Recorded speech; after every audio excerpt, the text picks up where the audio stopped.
राधे, जय जय श्री राधे भैया। सभी भाई-बहनों से राधे राधे। और अब हम आप लोगों से बात करेंगे कैमरा म्यूट करके, क्योंकि आप लोग खाना खाने आ नहीं रहे हैं, ठीक है? तो कहीं आप लोग रोने ना लगें कि हमको नहीं खिला रही हैं, इसलिए हम म्यूट करेंगे, खाना खाएँगे।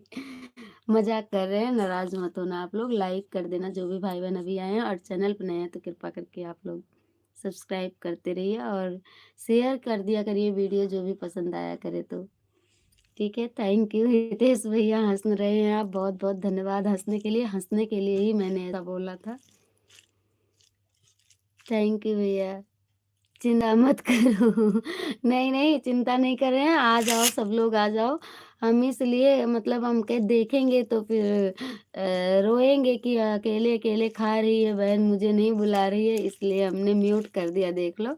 और हम खा रहे हैं अब खाना, आप लोग भी आ जाओ। रो